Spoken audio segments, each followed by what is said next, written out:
la Bible est remplie d'exemples de plusieurs phénomènes inexpliqués, s'apparentant au phénomène d'OVNI. Les Écritures n'abordent pas directement la question des extraterrestres, mais la Bible ne confirme ni ne dément explicitement l'existence d'une vie intelligente sur d'autres planètes. La lecture des premiers chapitres de la Bible fait apparaître de nombreux récits de visites sur Terre, de visiteurs venus sur des chariots de feu, porteurs de messages d'une grande sagesse. Aux yeux des théologiens, ces phénomènes sont des preuves incontestables de la présence de Dieu, mais certains historiens contemporains contestent ces interprétations et proposent leur théorie de possibles interventions extraterrestres ayant communiqué avec nos ancêtres bibliques. Ces derniers seraient donc peut-être impliqués dans l'évolution humaine depuis des millénaires.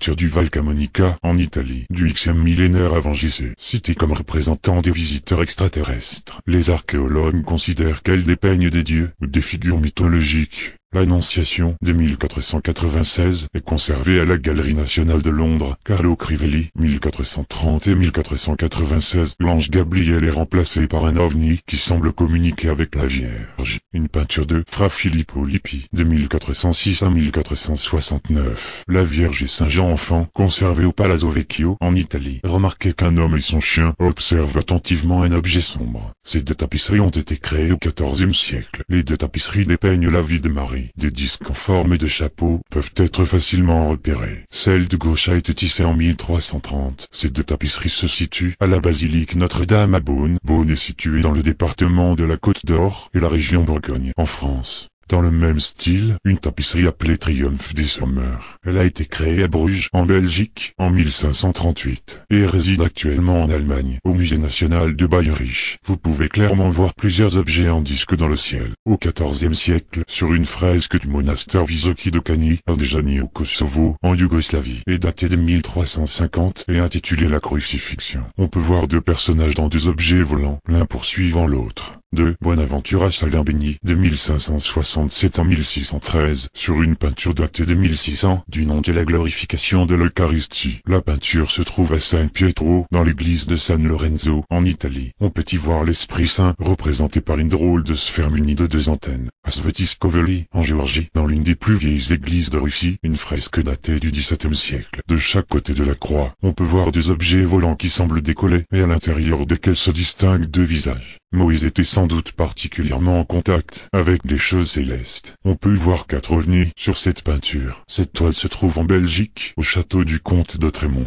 Il y a plus de 15 000 ans avant J.C. dans les grottes du sud-ouest de la France, des hommes préhistoriques ont dessiné tellement d'objets curieux que les paléontologues ont dû dresser un catalogue des représentations au moment de leur découverte. Mais depuis que l'hypothèse d'une liaison avec la vision d'OVNI a été faite, plus personne n'en parle, cela est devenu un sujet tabou. Ces représentations peuvent être vues dans les grottes de Cugnac et de Pechmerle dans le Lot, des Combarel en Dordogne, ainsi qu'à Altamira en Espagne.